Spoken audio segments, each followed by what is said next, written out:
নমস্কার। আমার কথা শোনা যাচ্ছে?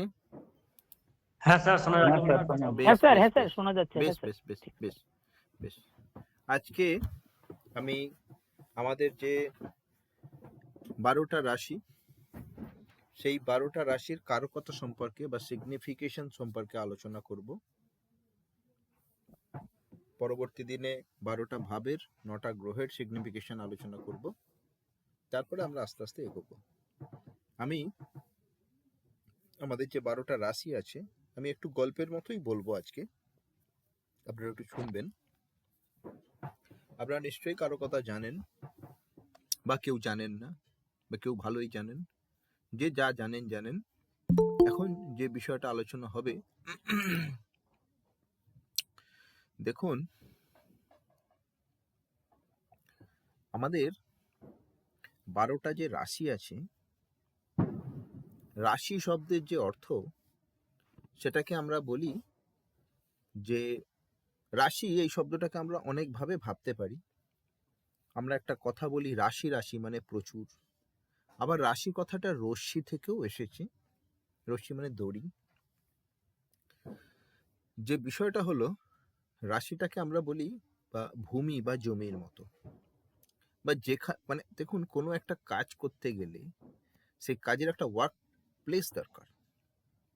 কোনো একটা ঘটনা ঘটাতে গেলে কোনো একটা নির্দিষ্ট জায়গায় ঘটনাটা ঘটাতে হয়। ঘটনাটা যেমন মানে কোনো একটা তো জায়গার উপরে ঘটনাটা ঘটবে, কোনো একটা বিষয়। তো এই বিশ্ব চরাচর সব কিছু যে চলছে, এই বিশ্ব চরাচরের যা কিছু চলছে, তা এই বিশ্ব চরাচরের যে জায়গাটা, যেটা আমরা ব্রহ্মাণ্ড বলি, সেই ব্রহ্মাণ্ডেই তো সব কিছু ঘটে। কারণ সৃষ্টিকর্তা সৃষ্টি করার পরেই এই ব্রহ্মাণ্ড সচল হয়েছিল, এবং সেই ব্রহ্মাণ্ডেই সমস্ত ঘটনাগুলো পরপর ঘটে এসছে। তা সেই যে ব্রহ্মাণ্ডটাকে আমাদের প্রাচীন ঋষিরা সেই ব্রহ্মাণ্ডটাকে 12 ভাগে ভাগ করেছে, ব্রহ্মাণ্ডের যে জায়গা। এবারে ব্রহ্মাণ্ডের যে কোনো জায়গাকে 12 ভাগে ভাগ করা যেতে পারে। তো এই 12টা যে ভাগ, 12টা প্রকার, সেই 12 প্রকারের যে নাম, তা হলো মেষ, বৃষভ, মিথুন, কর্কট, সিংহ, কন্যা, তুলা, বৃশ্চিক, ধনু, মকর, কুম্ভ, মীন। এই 12 ভাগের 12 রকমের কারকতা আছে। যেমন আমাদের ভারতবর্ষটা, আমাদের এই ভারতবর্ষ দেশটাকে যদি ভারতবর্ষের ভূমিরূপকে ভাগ করেন, তো অনেক রকম ভূমিরূপ আছে। কোথাও পার্বত্য অঞ্চল, কোথাও মরুভূমি অঞ্চল, কোথাও জলাভূমি অঞ্চল, কোথাও মালভূমি অঞ্চল, কোথাও জঙ্গল, চারিদিকে বন জঙ্গল অঞ্চল, এরকম নানা রকম অঞ্চল আছে। কোথাও উপকূল অঞ্চল। তো দেখুন, সমস্ত রকমেরই অঞ্চলের আলাদা আলাদা কোয়ালিটি, আলাদা আলাদা মাটি, আলাদা আলাদা ওয়েদার, আলাদা আলাদা সবকিছুই বৈচিত্র্য আলাদা রকম। তেমনি 12টা রাশি, ওই 12 রকমের, সেই 12 রকমের যে রাশি, তার 12 রকমের বৈচিত্র্য আছে। কিছু বিষয় আপনাদের মনে রাখতে হবে, কিছু বিষয় আপনাদের পড়ে পড়ে পড়ে পড়ে আরো জানতে হবে। তবে রাশির কারকতা প্রচুর, অনেক হতে পারে, আপনারা আস্তে আস্তে জানবেন। আমি একটা ছোট টেবিল দেখাবো।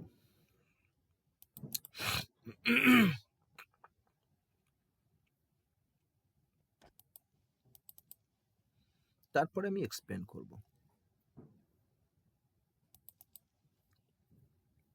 একটা ছোট্ট চার্ট আমি দেখাবো। আপনারা একটা চার্ট দেখতে পাচ্ছেন? স্যার দেখতে পাচ্ছি না স্যার চারটা। তাই? আচ্ছা, দেখছি। স্যার দেখা যাচ্ছে।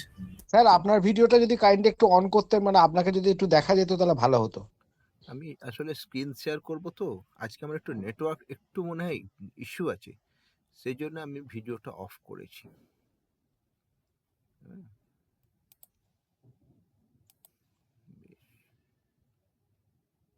বেশ। ব্যাপারটা হলো এই রকম। দেখুন, আমি কিন্তু স্ক্রিনটা শেয়ার করেছি, আশা করছি সবারই দেখা যাচ্ছে। যদি কারোর দেখতে অসুবিধে হয় তাহলে দেখবেন দেখতে পাচ্ছি না স্যার। আপনার সিস্টেমে কোনো ডিস্টার্ব হচ্ছে, কারণ বাকি সবাই দেখতে পাচ্ছে। আমি যেটা স্ক্রিন শেয়ার করেছি সবাই কিন্তু দেখতে পাচ্ছে। সম্ভবত আপনার সিস্টেমে কোনো ডিস্টার্ব হচ্ছে। আপনি একবার বেরিয়ে গিয়ে আবার রিজয়েন করে দেখতে পারেন, মনে হয় দেখতে পাবেন। তো যাই হোক, ঠিক আছে, আমি রিজয়েন 12টা করছি স্যার। আমি 12টা রাশি, সেই 12টা রাশির ওপর বেস করে একটা ছোট্ট পিডিএফ আপনাদেরকে শেয়ার করেছি, এটা আমি আপনাদেরকে পাঠিয়েও দেব। দেখুন 12টা রাশির নাম দেওয়া আছে 1 2 3 4 5 6 7 8 9 10 11 12।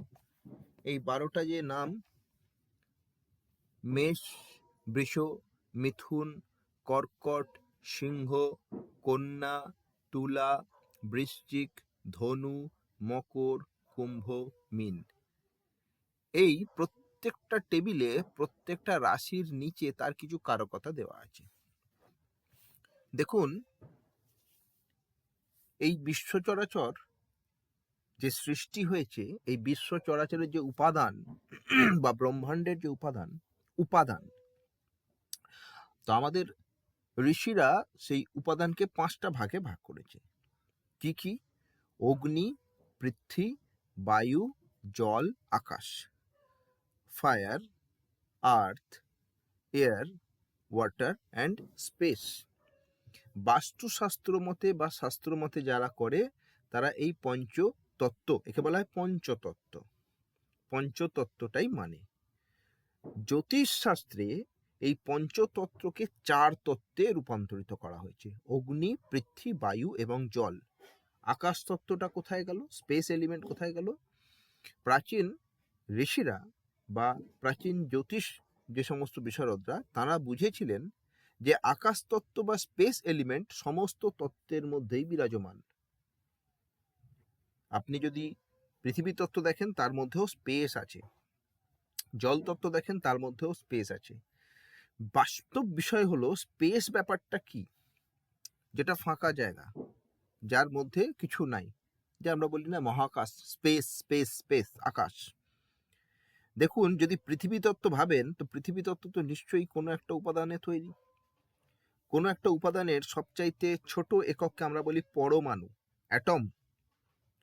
রিসার্চ বলছে এই পরমাণু একদম খুব ছোট, যাকে আমরা চোখে দেখতে পাই না, অথচ সায়েন্টিস্টরা বলছে ওই পরমাণুর ভেতরে, মানে ওই ছোট পরমাণুর ভেতরে একটা নিউক্লিয়াস আছে, যেখানে প্রোটন এবং নিউট্রন আছে, আর ওই নিউক্লিয়াসকে ঘিরে ইলেকট্রনগুলো ঘুরতে থাকে।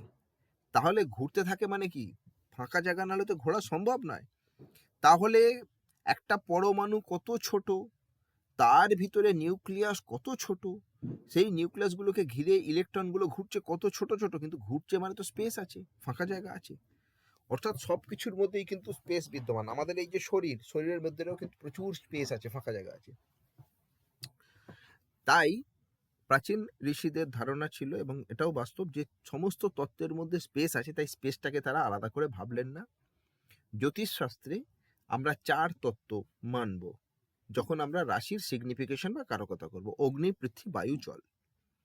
এবার দেখুন, 1 নম্বর মেষ রাশি, ফায়ার এলিমেন্ট, অগ্নি। 2 নম্বর বৃষভ রাশি, আর্থ এলিমেন্ট, পৃথ্বী। 3 নম্বর জেমিনাই রাশি, এয়ার এলিমেন্ট।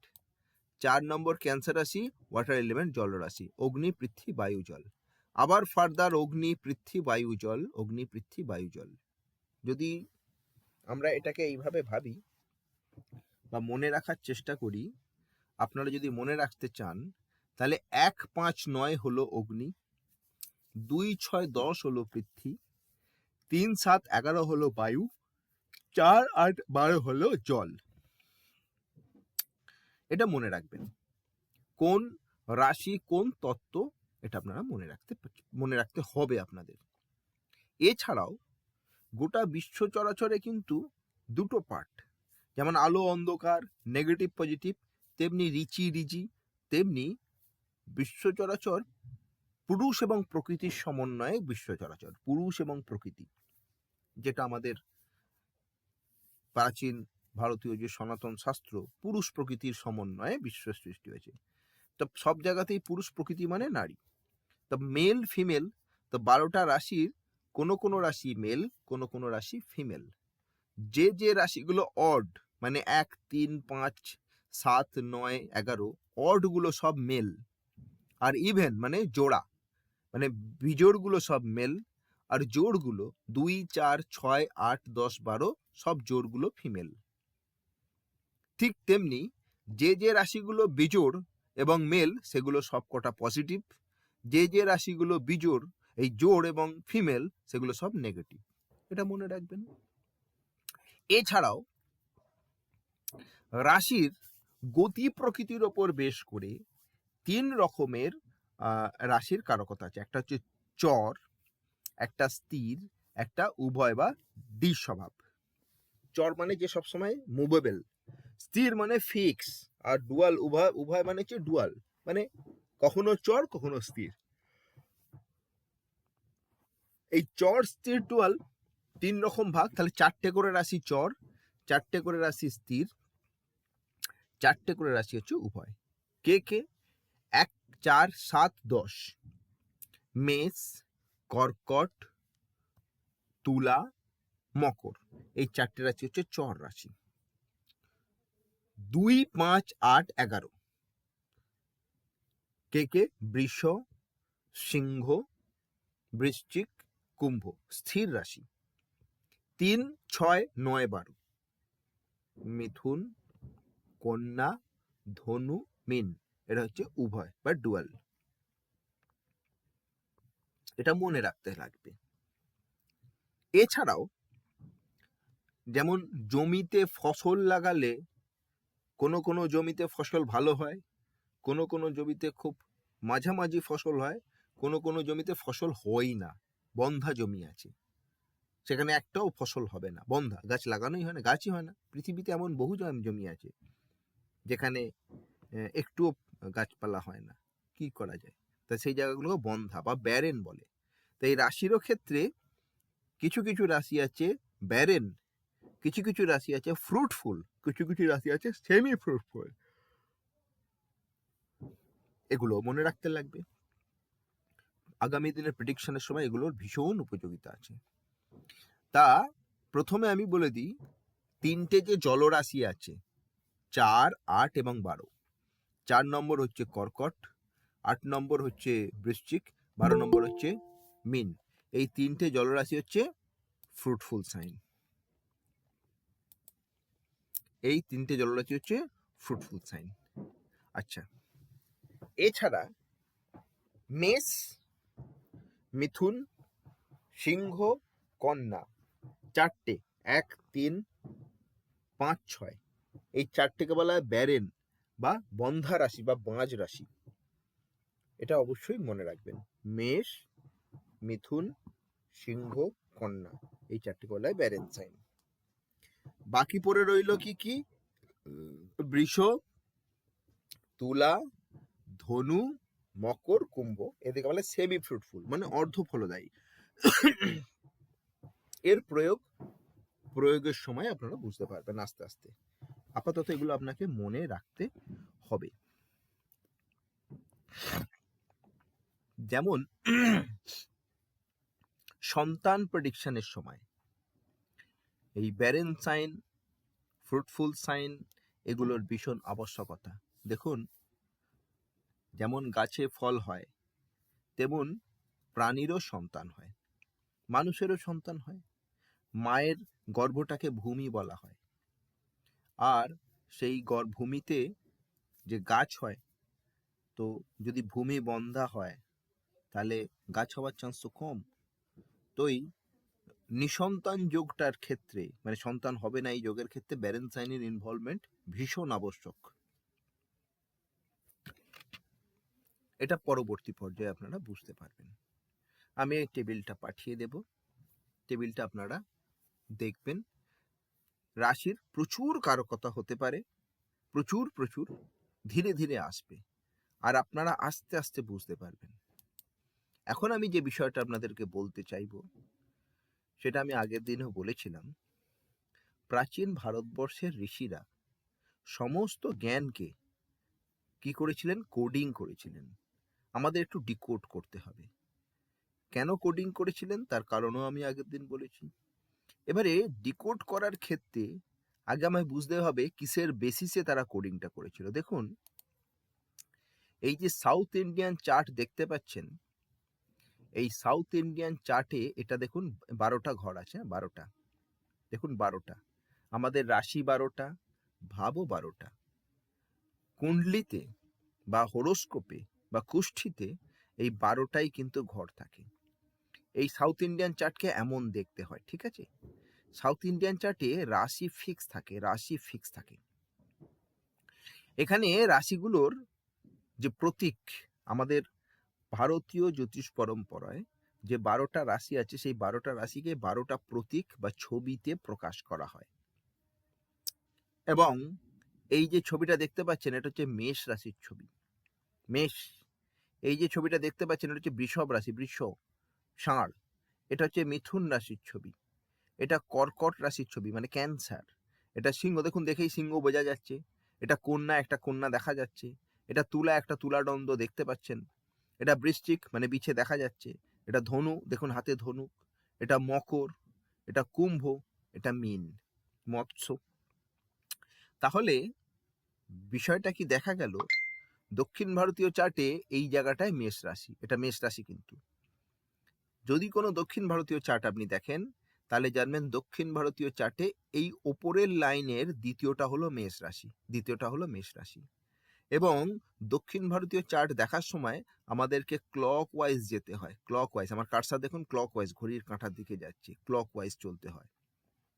কোনো কাজ করতে গেলে সেই কাজের শুরু কোথায় হয় আর শুরুর পর কোন দিকে এগোতে হয় আমাদের জানতে হয়।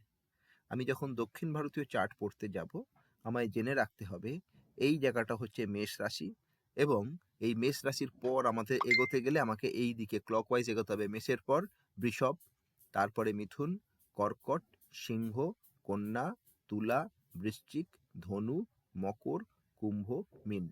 এক্ষণে আমি যে কথাটা আপনাদের বললাম, প্রাচীন ভারতীয় ঋষিরা 12টা রাশিকে 12টা ইমেজ দ্বারা কোডিং করেছিলেন। আমরা যদি এই ইমেজটাকে ডিকোড করি, এই রাশি সম্পর্কে বহু কিছু জানতে পারবো। মেষ রাশির যে ছবিটা দেখছেন, মেষ, আপনারা যারা ন্যাশনাল জিওগ্রাফি, ডিসকভারি চ্যানেল বা বিভিন্ন চ্যানেলে দেখেন, সেখানে মাঝে মধ্যে সব প্রাণী এসব দেখায়। দেখবেন এই যে মেষ, এরা থাকে কোথায়? এরা রুক্ষ শুষ্ক পার্বত্য অঞ্চলে থাকে। এরা সমতল রাস্তায় চলা এদের উপায় নেই, কারণ এরা যে জমিতে থাকে সেটা হচ্ছে উঁচু নিচু জমি, তাই এরা লাফিয়ে লাফিয়ে চলে। খেয়াল রাখবেন কথাগুলো। এদের 4টে পা আছে। দেখবেন দুটো মেষ মাঝে মধ্যেই পরস্পর সিঙে সিঙে ঠোকাঠুকি করে, সামনের দুটো পা এগিয়ে সিঙে সিঙে ঠোকাঠুকি করে, মানে লড়াই করে। এরা কোনো সময় স্থির থাকে না, এরা সব সময় ছটফট করে। একটা কিছুদিন আগে কাগজে বা পেপারে একটা ছবি দেখছিলাম, এরকম একটা মেষ, তার সামনে উল্টো দিকে হাতি দাঁড়িয়ে আছে, আর সে সামনের পা দুটো চাগিয়ে তুলে মাথাটাকে আহ্বান করছে যে এসো ঠোকাঠুকি করি। তাহলে বিষয়টা কি দাঁড়ালো? এটা একটা চতুষ্পদ প্রাণী, 4টে পা। এটা একটা পশু, তা বোঝা গেল। এরা সব সময় ছটফট করে। আমি ওখানে বললাম মুভেবল সাইন মানে কি, সব সময় ছটফট করে। চর, মেষ চর রাশি। এরা সব সময় লড়াই ঝগড়া করে, তার মানে এরা হচ্ছে লড়াই ঝগড়া করার লোক। এরা কোনো সময় স্থির থাকে না, এটা অস্থির। দেখুন, লড়াই ঝগড়া মানেই তো মারামারি, মানেই তো ফায়ার, যুদ্ধ মানেই তো ফায়ার। এটা ফায়ারি রাশি, এটা কি ফায়ারি সাইন। তাহলে মেষ ফায়ারি, মেষ চর। দেখুন, আমি যে কথাটা বললাম, একটা মেষ তার সামনে যে দাঁড়িয়ে আছে তার শক্তি কত বিচার না করে আহ্বান করছে যুদ্ধ করার জন্য। অর্থাৎ এরা এদের সামনে যারা থাকে তাদেরকে জাজ করতে পারে না, কারণ এদের মধ্যে একটা ইগো থাকে, সেলফ ইগো। যোদ্ধা তো, যোদ্ধাদের মেষ মানে হচ্ছে যোদ্ধা। মেষ রাশিটাই হচ্ছে যুদ্ধের রাশি, এর মালিক হচ্ছে মঙ্গল। মেষ মানে দেখবেন এরা একটু কিরকম হয়, যদি কেউ মেষ লগ্নের জাতক হয়, সে যদি বাজারে যায়, সে কারো না কারোর সঙ্গে ঝগড়া মারামারি করে আসবেই আসবে। আচ্ছা, এরা ঝগড়া কতক্ষণ করে? সাময়িক, বেশিক্ষণ নয়। একটুখানি মারামারি ঝগড়া লেগে গেল, আবার ঠান্ডা হয়ে গেল, ব্যাস যেমনকে তেমন। মেষও তাই। আমি আপনাকে কি কথাটা বললাম, মেষ লগ্নের জাতকের সঙ্গে মিলিয়ে দিলাম। এই যে প্রত্যেকের রাশিফল হয় না, তা যার যা লগ্ন, তার এই যে কথাগুলো আমি বলছি তার অনেকটাই মিলবে। মেষ লগ্নের মানুষজন ছটফট করবেই করবে, বসে থাকবে না, লড়াই। আর একটা বিষয়,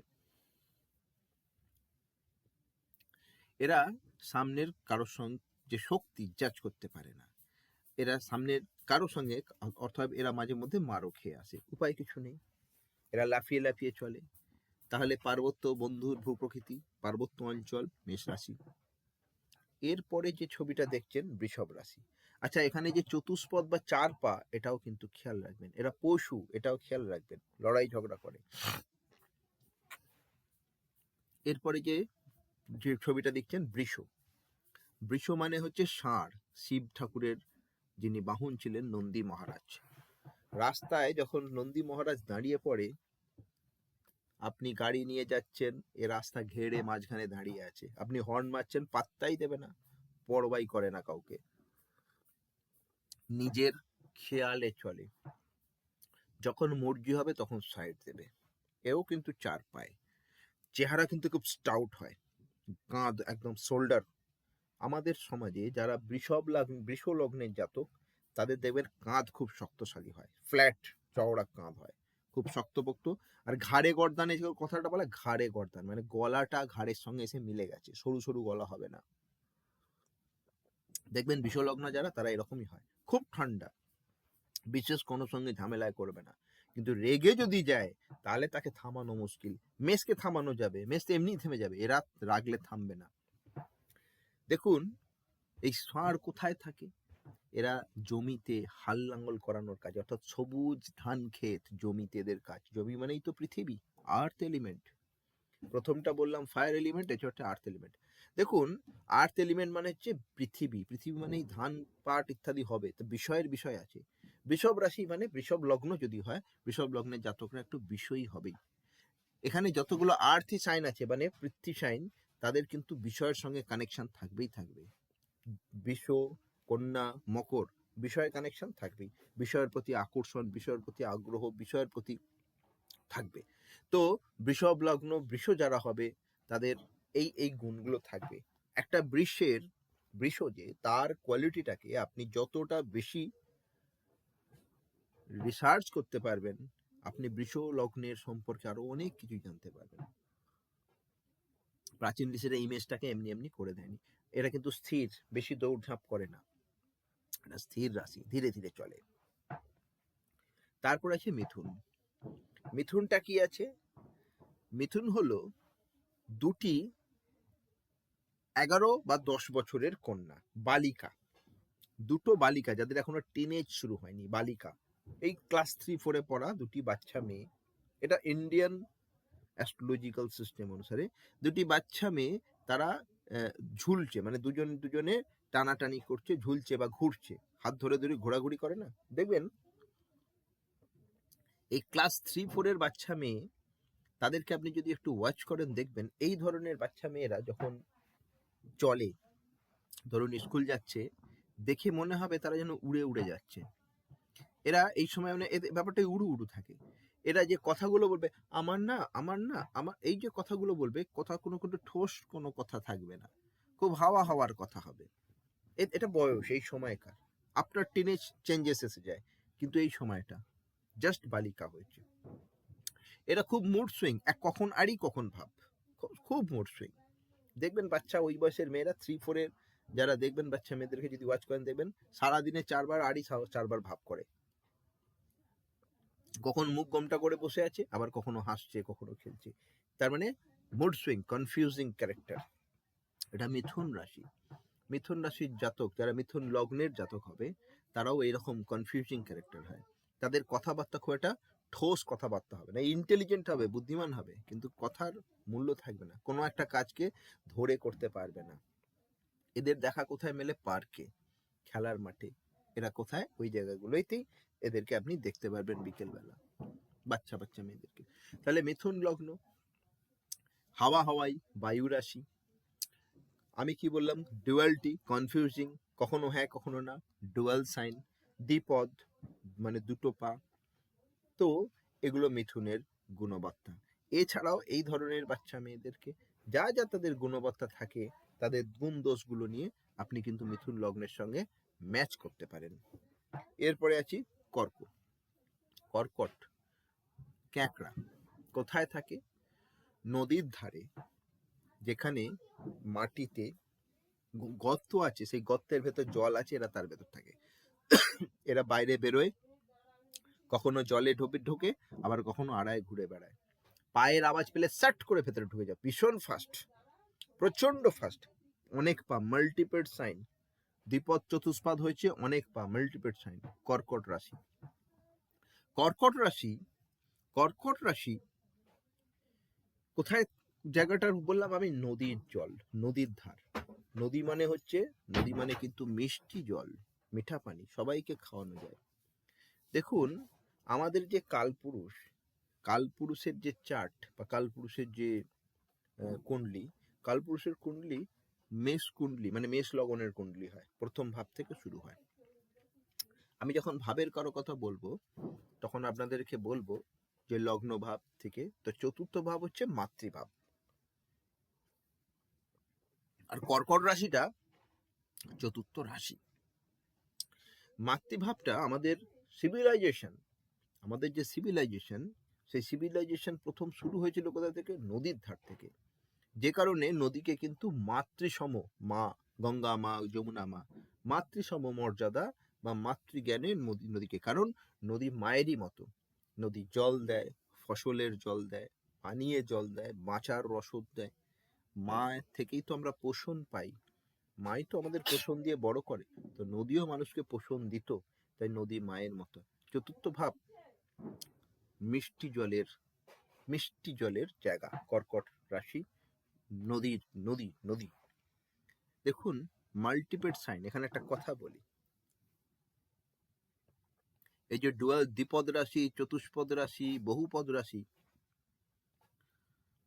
আমি একটা কথা বলছি, কথাটা এক্সপ্লেনেশনে যাবেন না, এটা 12-13 নম্বর ক্লাসের পর, 18 নম্বর 16 নম্বর ক্লাসের পর হয়তো বুঝতে পারবেন।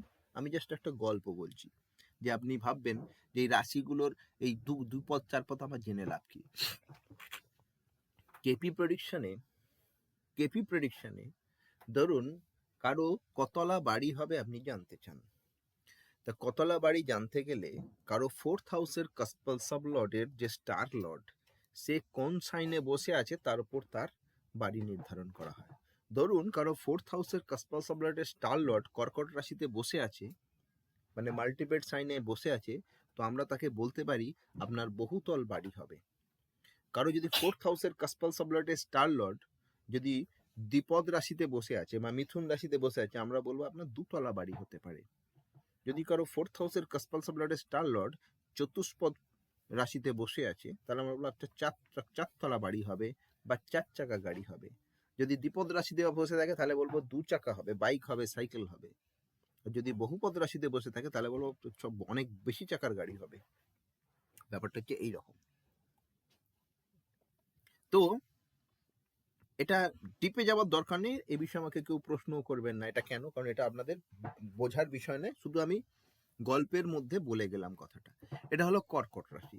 তো কর্কট রাশি চর, কর্কট রাশি জলরাশি, কর্কট রাশি নদী, মিষ্টি জল, এগুলো আমরা বুঝলাম, বহুপদ, খুব ফাস্ট।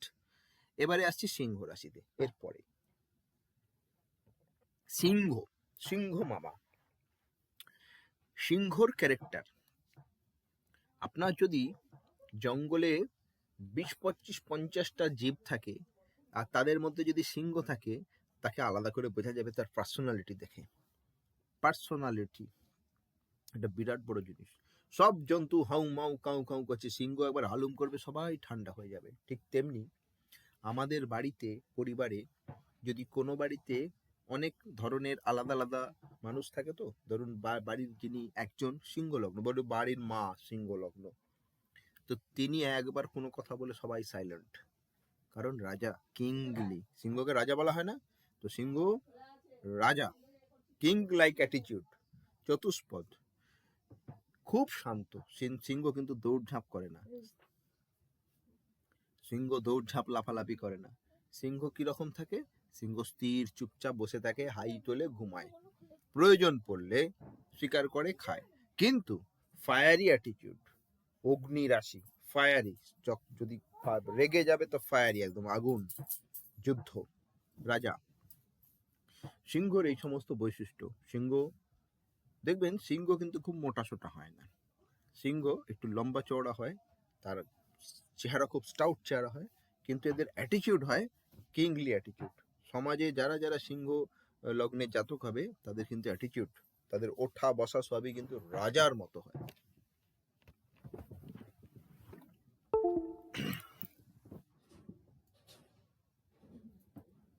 তাদের ওঠা বসা সবই রাজার মতো হয়। তো এরও সিংহর বৈশিষ্ট্য। তাহলে স্থির, অগ্নি সবটাই মিলল। এরপরে আসে কন্যা। কন্যা যে রাশি, কন্যা রাশি বুঝতে গেলে বুঝতে হবে ষোড়শ বর্ষীয় কন্যা, 16 বছরের কন্যা। একটি 16 বছরের কন্যা হাতে ধানের শীষ, হাতে ধানের শীষ নিয়ে উদাসভাবে দাঁড়িয়ে আছে। এর মধ্য দিয়ে কি বোঝাচ্ছে? দেখুন, আমাদের দেশে মেয়েদের বিয়ে প্রাচীনকাল থেকে কোন বয়সে দেওয়া হয়? 16 বছর পেরিয়ে গেলেই বিয়ের চিন্তা শুরু করে বাড়ির গার্জেনরা। কেন? তো 16 বছর মানে 16 বরস কি বালি উমর, তো 16 বছরের যে কন্যা তার বিবাহ দেওয়া হবে। কোথায় দেওয়া হবে বিবাহ? প্রত্যেকটা কন্যা তার বাপের বাড়িতে, সে যেমনই থাক, ছোট থেকে বড় হয়েছে, সেখানে তার বাপের বাড়িতে ভাত কাপড় তার অভাব হয়নি, সে তাই মতো করে চলেছে। এবার সে নতুন বাড়িতে যাবে, কেমন বাড়িতে যাবে, সেখানে পাবে কিনা, এটা কিন্তু একটা খুব চিন্তার ব্যাপার। এই যে হাতে ধানের শীষ নিয়ে আছে, অর্থাৎ তার কিন্তু বিষয় সম্পর্কীয় চিন্তা আছে। প্রত্যেকটা মেয়ের কিন্তু একটা কল্পনা থাকে বিয়ের আগে, যে আমার শ্বশুর বাড়িতে এরম বাড়ি হবে, গাড়ি হবে, ইত্যাদি ইত্যাদি, সাচ সাচ সাচ সাচ, অর্থাৎ বিষয় সম্পর্কীয় একটা ধারণা, চিন্তা ভাবনা থাকে বেশিরভাগ ক্ষেত্রে। এটাই বয়স, কারণ তার মধ্যে একটা আশঙ্কা আছে, একটা কনফিউশন আছে, তার মধ্যে কি হবে কি হবে। এবারে প্রাচীনকালে আমাদের ভারতবর্ষে কিন্তু, আমাদের ভারতবর্ষে প্রাচীন আমাদের ভারতবর্ষে প্রাচীনকালে দেখবেন স্বয়ংবর প্রথা হতো। কেন না, ভারতবর্ষের প্রাচীন আর্যাবর্তে যে বিবাহ ছিল বা বিয়ের নিয়মই তাই, বিয়েতে কন্যা বরকে বরণ করে, তাই তার নাম বর। এবার বরণ কাকে করবে? সে দ্রৌপদী বলুন, মা সীতা বলুন, তারা যাকে বরণ করেছিল যে ছিল যোগ্য। এবার যোগ্যতাটা বুঝবে কি করে? তা যোগ্যতা বুঝতে গেলে তো আগে বিচার বিশ্লেষণ করতে হবে, কাকে বরণ করব, কাকে বরণ করব না। অর্জুনকে বরণ করবে দ্রৌপদী, না কর্ণকে বরণ করবে? তা সবকিছু তো তাকে ক্যালকুলেশন করতে হয়েছে, তাকে আগে থেকে কর্ণের সম্পর্কে জানতে হয়েছে, অর্জুনের সম্পর্কে জানতে হয়েছে, এটা দুর্যোধনের সম্পর্কে জানতে হয়েছে, ডেফিনেটলি তাকে জানতে হয়েছে। অর্থাৎ ক্যালকুলেশন তাকে করতে হয়েছে। মোস্ট ক্যালকুলেটিভ সাইন, 12টা রাশির মধ্যে সবচাইতে ক্যালকুলেটিভ সাইন হচ্ছে কন্যা। কন্যা লগ্নে জাতকরা ভীষণ ক্যালকুলেটিভ হয়, খুব ভালো ম্যাথমেটিশিয়ান হয়, খুব ভালো ক্যালকুলেশন করতে পারে, কারণ একটা ক্যালকুলেটিভ সাইন আছে। দেখুন, আমি আগেই বলেছি যে যেগুলো পৃথ্বী রাশিতে পার্থিব বিষয় সম্পর্কীয়, অর্থ সম্পত্তি সম্পর্কে একটা চিন্তা ভাবনা থাকে, তাই এখানেও কিন্তু অর্থ সম্পত্তি সম্পর্কীয় একটা চিন্তা ভাবনা তার মনে আছে। এটা দ্বিপদ রাশি, এটাও কিন্তু একটা ডুয়াল সাইন। ডুয়াল সাইন মানে এর মধ্যেও কিন্তু ডুয়ালিটি একটু আছে, কোনটায় করব কোনটায় করব না, ডুয়ালিটি আছে। কিন্তু মিথুন রাশির সঙ্গে কন্যা রাশির একটা ডিফারেন্স আছে। মিথুন রাশি ছিল বায়ু রাশি, কন্যা রাশি হচ্ছে পৃথ্বী রাশি, এখানেও ডুয়ালিটি আছে। এবারে যে কন্যা রাশির পর আসছে তুলা রাশিতে। তাহলে আমরা এই যে 16 বছরের যে কন্যা, 16 বছরীয় কন্যা, সেই সময়কার তার সম্পর্কীয় ধারণা নিয়ে কন্যা সম্পর্কে আরো ধারণা করতে পারি। এরপরে তুলা রাশি আসছে। তো তুলা রাশি দেখেই বোঝা যাচ্ছে যে বাজার, কারণ তুলা দণ্ডটা বাজারেই থাকে। আমি আগেই বলেছি যে রাশি মানে গোটা বিশ্ব ব্রহ্মাণ্ডের যে কোনো রকম জায়গা। তা গোটা বিশ্ব ব্রহ্মাণ্ডের যে কোনো জায়গা মানে আমাদের যদি নিজেদের এলাকাগুলো দেখি, কোন এলাকায়, যেমন বাজারটা হচ্ছে তুলা রাশি, যেখানে ব্যালেন্স করা হয়। তুলা মানে ভীষণ ব্যালেন্সিং, তুলা মানে ভীষণ ব্যালেন্সিং, সেখানে যে সবটাই যেন সমতা আনা হয়। এটাও একটা দ্বিপদ রাশি, কিন্তু চর রাশি। আপনি তুলাদণ্ড দেখবেন সব সময় না দুলতে থাকে। সেই কারণে যারা সোনার হয়, সোনার স্বর্ণকার হয়,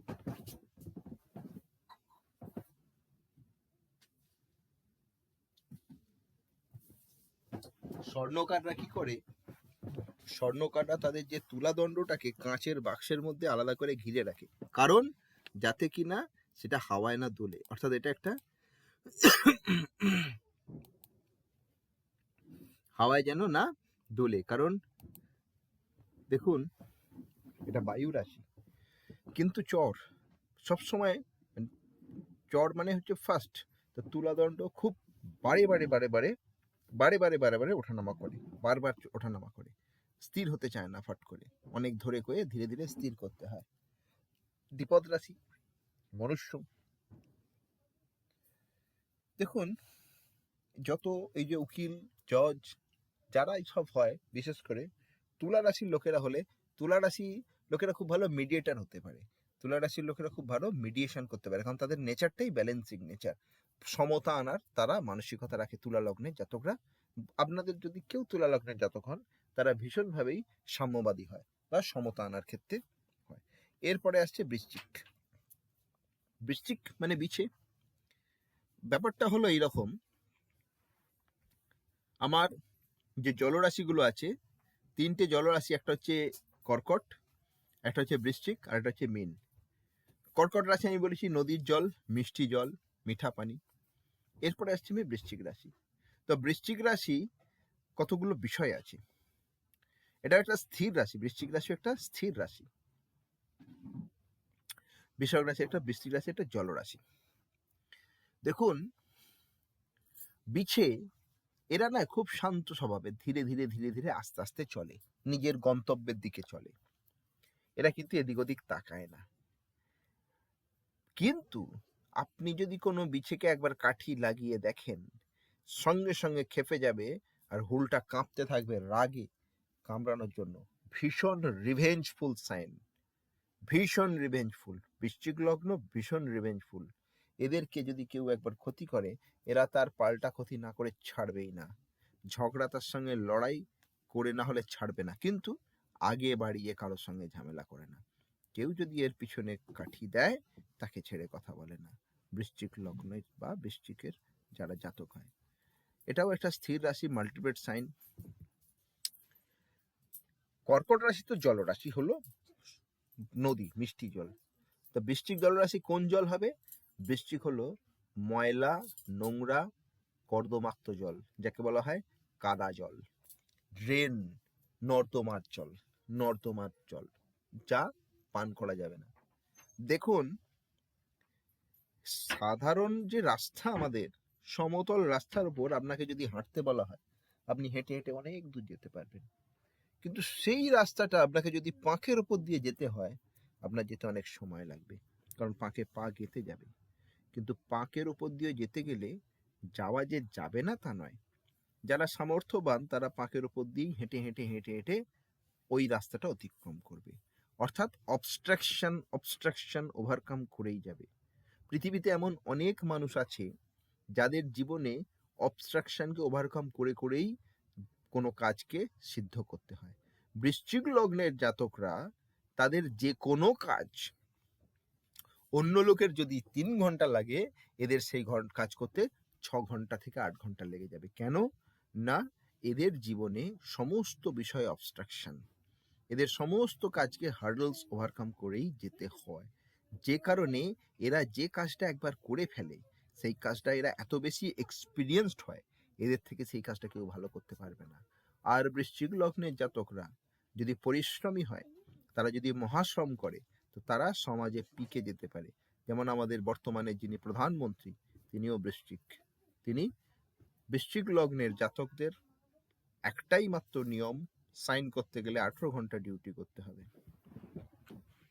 দেখুন, এরপরে আসছি ধনু। নিচেটা পশু, 4টে পা, ঘোড়া দৌড়াচ্ছে, ওপরটা মনুষ্য হাতে ধনুক নিয়ে। তা ধনুকবান মানে যুদ্ধভূমি, যুদ্ধভূমি মানেই অগ্নি, ফায়ার, তাই এটা অগ্নি রাশি। কিন্তু একটা বিষয় আছে, হ্যাঁ এটার কিন্তু চতুষ্পদ, অর্ধ মনুষ্য অর্ধ পশু। দেখুন, পশুর একটা ধর্ম আলাদা আছে, মনুষ্যের একটা ধর্ম আলাদা আছে। পাশব ধর্ম, পাশব যে বৃত্তি যখন থাকে তার মধ্যে কিন্তু একটু পাশব বৃত্তি থাকবে, আর মনুষ্য হলে তার মধ্যে মনুষ্য বৃত্তি থাকবে। ধনু অর্ধ মনুষ্য অর্ধ পাশব, অর্থাৎ এই যে দৌড়াচ্ছে, শ্রম পরিশ্রম করার জায়গায় পশুর মতো ঘোড়ার মতো শ্রম করতে পারবে, দৌড়তে পারবে, আর বুদ্ধি বিচার বিবেচনার মনুষ্যের মতো। ধনুকবান মানেই কি গোল গেটিং সাইন। যারা ধনুকবান নিয়ে ঘোরে তারা কি সবসময় লক্ষ্য ভেদ করার জন্য লক্ষ্য স্থির করে, লক্ষ্য নিশ্চিত করে। ধনু ভীষণভাবে লক্ষ্য স্থির করার একটা রাশি। কিন্তু এখানে একটা গল্প আছে, যখন কেউ ধনুকবান নিয়ে হাতে ধনুকবান নিয়ে তীর চালানোর চেষ্টা করে, দেখবেন অনেকক্ষণ সময় নেয়, ছাড়বে না, এটা কনফিউশন, কোন স্টেটে ছাড়বো না এই করতে করতেই সময় নেয়, অনেকক্ষণ ধরে নিজেকে কনসেন্ট্রেট করার চেষ্টা করে। কনসেন্ট করলে যখন সে ফাইনাল কনসেন্ট্রেট করে ফেলে তখন সে তীরটাকে ভেদ করে ফেলে। তাহলে এটা একটা কনসেন্ট্রিক সাইন, এটা একটা লক্ষ্য গোল গেটিং সাইন। এটা কিন্তু ফায়ারি, এটা কিন্তু ডুয়ালটি আছে, তীর ছাড়বো না। চতুষ্পদ। ধনুক রাশির পর আসছি মকর রাশিতে। মকর অর্ধ মৎস্য অর্ধ পশু। যেমন এখানে অর্ধ পশু অর্ধ মনুষ্য, এটা অর্ধ মৎস্য অর্ধ পশু। দেখুন, মকর একটা কিন্তু পৃথ্বী রাশি, পার্থিব, আর পৃথ্বী রাশি মানে তার কিন্তু বিষয় সম্পর্কিত একটা থাকবেই। মকর যারা হয় তারা তাদের নিজেদের যে স্বার্থ, মকর লগ্নের জাতকরা বা মকর, নিজের যে কার্য, সেই কার্য সিদ্ধি করাটাই তার একমাত্র উদ্দেশ্য। এরা কিন্তু খুব সবসময় অস্থির, যদিও মকরটা একটা চর রাশি, যদিও সবসময় সে অস্থির। চর মানে কোনো সময় সে স্থির থাকবে না, সবসময় সে এদিক ওদিক দৌড়ঝাঁপ করবে, সবসময় করতে থাকবে। কোনো সময় আটকে থাকবে না। চর মানে কোনো সময় সে বসে থাকবে না, আটকে থাকবে না। যদি বসেও থাকে তাহলে হাত পা দোলাতে থাকবে, হাত পা নড়তে থাকবে, মানে কোনো সময় সে ফিক্স বসে থাকবে না। যাই হোক, দেখুন এই মকরের গুণ কি, ধরুন এরা জলে চলতে কোনো একটা অবস্ট্রাকশন পেল, এরা সেই অবস্ট্রাকশনের সঙ্গে হিট করবে না, অবস্ট্রাকশনকে সেই ঝামেলায় জড়াবে না। এরা বাইপাস করে বেরিয়ে গিয়ে জল থেকে স্থলে উঠে পড়বে, আবার নিজের স্বকার্য সিদ্ধ করার চেষ্টা করবে। আবার যদি ডাঙায় চলতে যেগুলো ঝামেলা, তো ডাঙায় আর যাবে না, বাইপাস করে বেরিয়ে গিয়ে, অর্থাৎ মকর লগ্নের জাতকরা বা মকর কোনোদিন ঝামেলা দ্বন্দ্বে যাবে না, এরা বাইপাস করে বেরিয়ে গিয়ে নিজের কার্য সিদ্ধি করে আসবে। একটু স্বার্থপর সাইন হয়। স্বার্থপর মানে কি, নিজের স্বার্থটা বোঝে। এরা ভীষণ অস্থির, কোনো সময় যদি কোনো মকর জাতক হয়, সে কোনো সময় বসে থাকবে না, সব সময় কিছু না কিছু করবে, দেখবে কোনো সময় সে থামবে না। সে বিষয়ের জন্য বহু রকম সে বিষয়ের ফাঁদ পাতবে, বা বহু রকম সে বিষয়ের নানা রকম কৌশল অবলম্বন করবে বিষয়কে আহরণ করার জন্য। এন্ড অফ দ্য ডে তার কিন্তু সাকসেস চাই। এরপর আসছে কুম্ভ রাশি। এটা একটা দ্বিপদ, একটা মনুষ্য হাতে ভর্তি জলের কলসি নিয়েছে। দেখুন, ভর্তি জলের কলসি কিন্তু একটা খুব শ্রমসাধ্য কাজ, কলসি খুব ভারী হয়, তাকে নিয়ে বহন করা খুব সহজ জিনিস নয়। তাহলে এদের কিন্তু বিষয়টা যে দাঁড়াচ্ছে, এরা খুব শক্তপোক্ত এবং পরিশ্রমী হয়। দেখুন, কলসি করে জল কেন ভরা হয়, যাতে কিনা সবাই জল পান করতে পারে। জল তো জীবন। তো যারা এই জল পান করায় বা যারা জল ধারণ করে নিয়ে আসে, এটা খুব একটা রেসপন্সিবল জব। কুম্ভ লগ্নের জাতকরা, কুম্ভ খুব রেসপন্সিবল রাশি, ভীষণ দায়িত্বশীল। কুম্ভ লগ্নের জাতকদের আপনি যদি কোনো দায়িত্ব দেন, সেই দায়িত্ব তারা কিন্তু ছেড়ে পালিয়ে যাবে না, সেটা ঘাড়ে করে সেই দায়িত্ব বয়ে বেড়াবে, ঘাড়ে করে সেই দায়িত্ব পালন করার চেষ্টা করবে। এটাও দ্বিপদ রাশি, এটা স্থির রাশি, এটা কিন্তু যা করে ধীরে ধীরে করে। রাজস্থানের মহিলারা দেখবেন মাথায় করে জলের কলসি ঘোড়া নিয়ে দূর দূরান্ত থেকে আসে, তারা যে চলনে চলে একটা খুব রিদমিক চাল, ধীরে ধীরে, অথচ একটা রিদমিক ওয়েতে, যাতে কিনা একটা ফোঁটাও জল না পড়ে, তাই জন্যই ওই রিদমিক চালে চলে একটা। তো এটা হচ্ছে খুব রেসপন্সিবল সাইন, খুব রেসপন্সিবল। এটাও একটা স্থির রাশি। কিন্তু বায়ু রাশি, বায়ু রাশি মানে দেখুন, কুম্ভ রাশি বা কুম্ভ যে জাতক হবে, তাদের মধ্যে একটা, তাদের জীবনের ডেপথ থাকে না। কেন জীবনের ডেপথ থাকে না? সাধারণত এই যে লগ্ন সাধারণত অন্যের জন্য কর্ম করে বেড়ায়, অন্যের রেসপন্সিবিলিটি ঘাড়ে করে ঘুরে বেড়ায়, অন্যের দায়িত্ব পরিপালন করার চেষ্টা করে। তাই তার নিজের জীবনের ডেপথ বা নিজের জীবনটাই হাওয়া হওয়াই হয়, মানে নিজের জীবনটা ঠোস হয়নি। যেটা আর্থ এলিমেন্টের ক্ষেত্রে নিজের জীবনটা খুব ঠোস হয়, নিজের জায়গা জমি বাড়ি ঘরদোর ইত্যাদি ইত্যাদি, নিজের বউ বাচ্চা। কিন্তু কুম্ভের ক্ষেত্রে সেই ঠোস জায়গাটা থাকতে পারে না, তাদের মধ্যে একটা হাওয়া হওয়াই ব্যাপার। যারা না অনেকে উড়ে উড়ে বেড়ায়, উড়ে উড়ে তো হাওয়া হওয়াই, মানে ঠিক আছে আমারটা হয়ে যাবে না একটা ব্যাপার, কিন্তু অন্যের দায়িত্ব খুব ভালো করে বহন করে চলার চেষ্টা করে। এরপর আসছে মিন। একটা মাছ, দুটো মাছ, একটা মাছ নিচের দিকে যাচ্ছে সমুদ্রের, ছবিটা এরকম, আর একটা মাছ ওপর দিকে আসছে। তো তার মানে কি, একটা মাছ ভেতরে ঢোকার চেষ্টা করছে, একটা মাছ বাইরে আসার চেষ্টা করছে। মিন এটাও একটা ডুয়াল সাইন, এটা জলরাশি। কোন জল? কর্কট ছিল মিষ্টি জল, বৃশ্চিক হয়েছে নর্দমার জল, মিন হচ্ছে সমুদ্রের জল, প্রচুর জল, জল একটুও জল কাউকে দিতে পারবে না, নোনতা জল, একটু জল কাউকে খাওয়াতে পারবে না, কাউকে দিতে পারবে না। সমুদ্রের যে বিবরণ আপনারা দিতে চাই, সমুদ্র কেমন হয়, সমুদ্রের ওপরে উথাল পাথাল হচ্ছে, কিন্তু সমুদ্রের ভিতরে যান, শীতল, শান্ত, স্থির। মিথুনও এই মিন জাতক যারা হয় তারাও এরকম, তাদের বাইরে দেখে আপনি ভেতরটাকে একদম জাজ করতে পারবেন না, এরা ভীষণ ডুয়াল ক্যারেক্টার হবে। মিন মানে তার ভিতরে, বাইরে দেখবেন ছটফট করছে, ভিতরে শান্ত, আর ভেতরে বাইরে দেখবেন স্থির হয়ে বসে আছে, ভেতরে তার সমুদ্রের ঢেউ উঠছে। এটা হচ্ছে মিনের বৈশিষ্ট্য। কিন্তু জলরাশি, হ্যাঁ, এতক্ষণ দ্বিপদ হয়েছে, এতক্ষণ চতুষ্পদ হয়েছে, এটা হয়ে গেল কোনো পাই নেই। যদি বাহনের কারো বিচার করতে হয়, তো বাহন কারো কারো দ্বিপদ, দুপাইয়া চার পাইয়া হয়, কেউ কেউ তো নৌকা কেনে, জাহাজ কেনে, তো নৌকা জাহাজের প্রেডিকশন করতে হবে মীন রাশি দিয়ে। 4th হাউসের কাস্পাল সম্রাট স্টারলট যদি মীন রাশিতে থাকে, তাহলে তার নৌকা, তার লঞ্চ, জাহাজ ইত্যাদি ইত্যাদি তার নিজের হতে পারে। বিষয়টা হলো এই, রাশির যে কারকতা, সে রাশির কারকতা হোক, ভাবের কারকতা হোক, গ্রহর কারকতা হোক, যাই হোক, যে কারকতার কথাগুলো আমি বলছি, এই কারকতাটা আমাদের প্রেডিকশনের সময় লাগবে এবং বিভিন্নভাবে লাগবে। কিভাবে লাগবে আমরা ধীরে ধীরে কানেকশন রিলেশন করতে শিখবো, লাগবে। আপাতত আমাদের যতটা সম্ভব প্রত্যেকটা কারকতা যতটা সম্ভব সম্পর্কে আমাদের ধারণা বা জ্ঞানটাকে বাড়িয়ে রাখা। আমি 12টা রাশির কারকতা সংক্ষেপে আপনাদের গল্পের মতো বললাম। এই 12টা রাশির কারকতা আরও আছে, আপনাদেরকে জেনে রাখতে হবে, মনে রাখতে হবে। আমি এই রাশি বিষয়টা বললাম, এরপরে অন্য বিষয়ে যাব। এখন এই যত পর্যন্ত কথা হলো, এর মধ্যে যদি আপনাদের কোনো প্রশ্ন থাকে আপনারা করতে পারেন, তারপরে আমি পরবর্তী বিষয়ে যাব। কারো যদি কোনো প্রশ্ন থাকে আপনারা এখনই করতে পারেন রাশি বিষয়ে। স্যার একটা কোশ্চেন ছিল স্যার স্যার। একটু বলছি যে এগুলো যেগুলো বললেন আপনি রাশির কারকতাগুলো, এগুলো মানে লিখে লিখে দিবেন না? মানে আমাদের কি মনে রাখার জন্য, যদি মানে কিছু এগুলো দেখুন, আমি তো গল্প বললাম, গল্পটা মানে আপনারা মনে রাখতে মনে হবে, রাখার এটাই আর গল্পটা কি। আপনারা রেকর্ডিংটা দুবার তিনবার দেখবেন, আমি আচ্ছা, টেবিলটা পাঠিয়ে দেব। এছাড়া ঠিক আছে। যে কোনো বইয়ে, যে কোনো জ্যোতিষ গ্রন্থে, যে কোনো জ্যোতিষ গ্রন্থে রাশির কারকতা দেওয়া থাকেই, আপনারা সেখান থেকেও রাশির কারকতা পড়তে পারেন।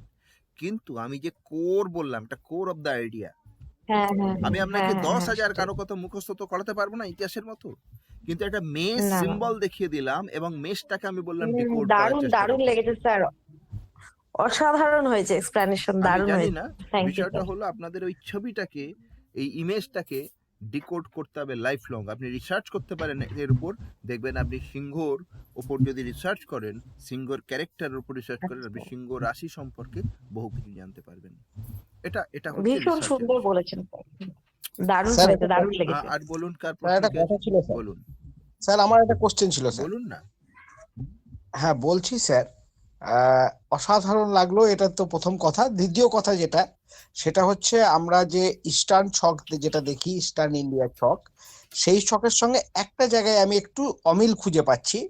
সেটা হচ্ছে, অমিল তো একটা আছেই যে ওটা অ্যান্টি ক্লকওয়াইজ ঘোরে, এটা ক্লকওয়াইজ ঘোরে। 2 নম্বর কথা হচ্ছে যেটা, সেটা হচ্ছে ইস্টার্ন ইন্ডিয়ার যে ছক সেটাই মেষের উল্টো দিকে আছে তুলা। এখানে যেমন মেষের উল্টো দিকে ধরি, তাহলে দেখতে পাচ্ছি বৃশ্চিক আছে স্যার। না না, এই আপনি ব্যাপারটাকে এইভাবে কিছু এইভাবে বলতে- ধরবেন না, আর কারোর সঙ্গে কাউকে মেলাবেন না, সব কিছু আলাদা। আমি আপনাকে এই যে দক্ষিণ ভারতীয় চার্ট, আমি দক্ষিণ ভারতীয় চার্টটা দেখালাম। দক্ষিণ ভারতীয় চার্ট এমনই হয়, পৃথিবীতে যত মানুষেরই আপনি চার্ট বানান, তার যদি দক্ষিণ ভারতীয় চার্ট বানান, তাহলে তার এইখানে মেষ রাশি হবে, এখানে তুলা রাশি হবে। কারণ আমি তা বলছি না স্যার, ঠিকই আছে এটা, কিন্তু আমি বলতে চাইছি যে এর উল্টো দিকে তো আমরা বৃশ্চিককে পাচ্ছি, কিন্তু আমরা ইস্টার্নের ক্ষেত্রে আমরা মেষের উল্টো দিকে আমরা তুলাকে না, পাচ্ছি। ওই এই বিষয়টা ব্যাপারটা একটু যদি গিয়ে লাভ নেই, ওটা অপ্রাসঙ্গিক আলোচনা করে লাভ নেই। উল্টো কিছু হচ্ছে না। এটা আপনার যদি বলেন, তাহলে সপ্তমটাকে বলা হয় 180 সপ্তম। এখানে এখানে মেষ মেষ থেকে বৃষ পর্যন্ত হচ্ছে, এই মেষ থেকে তুলা হচ্ছে সপ্তম হচ্ছে, বৃষ থেকে বৃশ্চিক সপ্তম হচ্ছে, আপনার হ্যাঁ, মিথুন তা থেকে সেই দিক থেকে সপ্তম। মিলে গেল স্যার, তা উল্টো কিছু নয়, সেই দিক থেকে মিলে গেল স্যার। সপ্তম। আমার যখন হ্যাঁ আমরা গুনি, আমরা যখন হ্যাঁ গুনি, ধরুন মেষ থেকে গুনতে শুরু করব, তখন মেষকে আমরা ধরবো 1, 2, হ্যাঁ হ্যাঁ 3, 4, 5, 6, 7, সপ্তম হচ্ছে তুলা হলো। হ্যাঁ, বুঝে আবার গেছি ঠিক স্যার, যখন বুঝে আমি গেছি স্যার, বুঝে গেছি। বৃষ থেকে গুনবো, তখন বৃষ থেকে বৃষ 1, 2, 3, 4, 5, 6, 7, সপ্তম হলো। বাস্তব বিষয় যেটা, ঠিক বুঝে গেছি স্যার। বাস্তব যেটা বিষয় আমাকে মনে রাখতে হবে, এই জায়গাটায় পৃথিবীর সবার মেষ রাশি হবে, তারপর থেকে অ্যান্টি ক্লকওয়াইজ নয়, ক্লকওয়াইজ যাবে। বৃষ, মিথুন, কর্কট, সিংহ, কন্যা, তুলা, বৃশ্চিক, ধনু, মকর, কুম্ভ, মীন। আমি যেহেতু এই ছকটা দেখালাম, এর কারণে এখানে ছবিগুলো আছে, আপনারা ছবিগুলো দেখেও একটা ধারণা করতে পারবেন কোনটা মেষ রাশি, কোনটা কন্যা রাশি, কোনটা মকর রাশি, কোনটা কর্কট রাশি। ছবিটা সেই কারণে আমি দেখালাম। দক্ষিণ ঠিক আছে স্যার, ভারতীয় থ্যাংক ইউ চার্টের, দক্ষিণ ভারতীয় চার্টে আমরা ক্লকওয়াইজ দেখি। দক্ষিণ ভারতীয় চার্টে রাশিটা ফিক্স, সেই রাশি ফিক্স থাকার পর আমরা রাশির পর থেকে, মানে মেষ রাশি থেকে গুনতে শুরু করি। এমনিতে কালপুরুষের চার্টে আমাদের যে সাধারণভাবে আমরা যে চার্ট পড়ি, সেখানে রাশির ক্ষেত্রে মেষ রাশি থেকেই শুরু হয়, এবং এইটাই 90% কেন, বেশিরভাগ মানুষজনই এই চার্টটাকেই মেনে চলে যে মেষ থেকে শুরু হয় রাশিচক্র, এবং মেষকেই এক ধরা হয়। আমি আপনাদের আগেও বলেছি যে 1 নম্বর মেষ রাশি, 2 নম্বর বৃষ রাশি, 3 নম্বর মিথুন রাশি, 4 নম্বর কর্কট, 5 নম্বর সিংহ, 6 নম্বর কন্যা, 7 নম্বর তুলা, 8 নম্বর বৃশ্চিক, 9 নম্বর ধনু, 10 নম্বর মকর, 11 নম্বর কুম্ভ, 12 নম্বর মীন। এই নম্বর এবং তাদের নাম্বারটা মনে রাখবেন। তার সঙ্গে সঙ্গে প্রত্যেকটা রাশির যে ওনার, আমি আগের দিন বলেছি, সেটাও আপনারা মনে রাখবেন। কি না, মেষ রাশি এবং বৃশ্চিক রাশির ওনার হচ্ছে মঙ্গল, বৃষভ রাশি এবং তুলা রাশির ওনার হচ্ছে শুক্র, মিথুন রাশি এবং কন্যা রাশির ওনার হচ্ছে বুধ, কর্কট রাশির একটাই ওনার চন্দ্র, সিংহ রাশির একটাই ওনার সূর্য, ধনু রাশি এবং মীন রাশির ওনার হলো বৃহস্পতি, আর মকর কুম্ভের ওনার হলো শনি। রাহু কেতুর কোনো ওনারশিপ রাশিতে নেই। এটাও আপনাদের মনে রাখতে হবে কোন রাশির কে ওনার। এখন আমি যে কথাটা বলবো সেটা হলো, আপনাদের আমি তো ওই দক্ষিণ ভারতীয় চার্ট দেখালাম, দক্ষিণ ভারতীয় চার্টে রাশি ফিক্স, এবং দক্ষিণ ভারতীয় চার্টে রাশি ফিক্স থাকার পরে দক্ষিণ ভারতীয় চার্টকে আমরা ক্লকওয়াইজ পড়ি এবং আমাদের দেখতে হয়। দেখুন, এই যে রাশির গল্পটা যখন এলো, তখন আমাকে আজকে রাশির সম্পর্কেও খানিকটা বলে দিতে হবে। রাশি চক্রের বিষয়টা সেটা কি?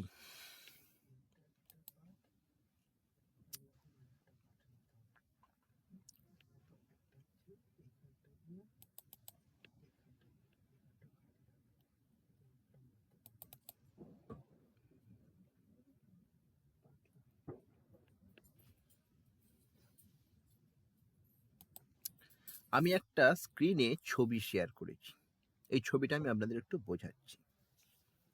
দেখুন, আমাদের প্রাচীন ভারতবর্ষের ঋষিরা আজ থেকে হাজার হাজার বছর আগে খালি চোখে দেখে, এবং বাস্তব তাদের ঐশ্বরীয় শক্তি ছিল, তাদের যাকে বলা হয় ষষ্ঠ ইন্দ্রিয়ের প্রয়োগ ছিল। আমরা তো পঞ্চ ইন্দ্রিয়ে চলি, চোখে যা দেখি, কানে যা শুনি, তার মধ্যেই আমরা চলি। কিন্তু তাদের ষষ্ঠ ইন্দ্রিয়, তাদের বোধ, বুদ্ধি, মেধা, বিচার, বিবেচনা শক্তি অনেক বেশি ছিল। তাই তারা খালি চোখে, এখন তো দূরবীন এসছে কত বছর, 800,000 বছর বা যাই হোক, তো তা 10,000 বছর আগে তারা খালি চোখে ওপর আকাশে সব দেখেছিল। আমরা রাত্রিবেলা আকাশে গিয়ে যেমন তারা দেখতে পাই, কোটি কোটি কোটি কোটি তারা বহু দূরে আছে, আর বিজ্ঞানের উন্নতির সঙ্গে সঙ্গে আমরা জানতে পেরেছি যে এক একটা তারা এত আলোকবর্ষ দূরে আছে যে সেখান থেকে আলো আসতেই কয়েক লক্ষ কোটি বছর পৃথিবীতে সময় লাগে। তারা কত দূরে ভাবতেই পারা যায় না। তো যাই হোক, আমাদের ভেবেও লাভ নাই। যেটা আমাদের বোঝার বিষয় সেটা হলো, প্রাচীন ভারতীয় ঋষিরা ঊর্ধ্ব আকাশে সমস্ত তারাগুলোকেই তারা দেখতে পেয়েছিল, কিন্তু তারা কিছু তারাকে, ওই ছোট ছোট যে তারা, কিছু তারাকে তারা মার্ক করে নিয়েছিল, এবং মার্ক করে কি করেছিল, এই যে হলুদ মতো দেখতে পাচ্ছেন এটা হচ্ছে সূর্য, আর এইটা যেটা দেখতে পাচ্ছেন এটা হচ্ছে পৃথিবী। আমরা সবাই জানি পৃথিবী তার নিজের অক্ষের চারিদিকে সারাদিনে একবার 24 ঘন্টা একবার রাউন্ড মারে, আর এইভাবে ঘুরতে ঘুরতে পৃথিবী 365টা ঘূর্ণন ঘোরে এক বছর হয়, গোটা সূর্যটাকে একটা পাক মেরে আসে। এটা পৃথিবীর রোজের খেলা। আমরা এও জানি সূর্য কিন্তু স্থির, সূর্য কিন্তু চলছে না, নক্ষত্র স্থির থাকে। এই রকম যেমন আমরা আমাদের পৃথিবী থেকে সূর্য দেখতে পাই, তেমনি রাতের আকাশে আমরা পৃথিবী থেকে তো কোটি কোটি তারা দেখতে পাই, কালো আকাশ, নীল আকাশে। প্রাচীন ভারতীয় ঋষিরা এই কোটি কোটি লক্ষ লক্ষ তারার মধ্যে কিছু তারাকে স্পেসিফিক করে এরকম একটা বেল্ট কল্পনা করেছিল। বেল্ট, এরকম একটা বেল্ট, এই যে দেখতে পাচ্ছেন এটা বেল্ট, এটা কিন্তু কাল্পনিক, মানে এরকম কোনো বেল্ট আকাশে নেই। তারা কল্পনা করেছিল যে এরকম একটা বেল্ট, এই বেল্টের ভিতরে যে তারাগুলো ছিল সেই তারাগুলোকে আবার তারা কল্পনা করে রেখা দিয়ে যোগ করেছিল। এই যে দেখতে পাচ্ছেন যে আকারটা দেখতে পাচ্ছেন, এই যে মানুষের মতো আকার, এরকম মানুষের মতো কোনো আকার আকাশে নেই। এই যে ছোট ছোট বিন্দু আছে, এরকম বিন্দু বিন্দু বিন্দু তারা আছে, তারা কল্পনা করে একটা তারা থেকে আরেকটা তারা, একটা থেকে আরেকটা তারা এরকম যুক্ত করে এরকম একটা মানুষের আকার ধারণ করেছিল। যে এরকম এরকম যদি আমরা এদেরকে কাল্পনিক রেখা দিয়ে জুড়ি তাহলে একটা মানুষের মতো হবে, এখানে যদি এই কাল্পনিক রেখা দিয়ে জুড়ি তাহলে দুটো মানুষের মতো হবে। তা এরকম কি করেছিল, তারা একটা বেল্ট কল্পনা করেছিল, এটাকে বলা হয় জোডিয়াক বেল্ট আজকের তারিখে, বা রাশি ক্ষেত্র। এবং তার ভেতরকার এই যে ছোট ছোট নক্ষত্র তারাগুলোকে, তারা কিন্তু নক্ষত্র বলে, এই তারাগুলোকে যোগযুক্ত করে তারা নক্ষত্র এবং রাশিতে রূপান্তরিত করেছিল। তা এই বেল্টের মধ্যে যে 12টা আকার এসছে, এরকম 12টা এরকম নক্ষত্রদের, অনেকগুলো নক্ষত্রের একটা ফ্যামিলি, তাদেরকে আমরা রাশি বলি। আমি নক্ষত্রের বিষয়টা আরো পরে বলবো। তা এরকম 12টা রাশি আছে, এর বাইরে অনেক তারা আছে, সেগুলো নিয়ে আমাদের কিছু যায় আসে না। প্রাচীন ঋষিরা এই জোডিয়াক বেল্ট কল্পনা করেছিল, এবং জোডিয়াক বেল্টের ভেতরে এরকম 12টা রাশি তারা ফিক্স করেছিল।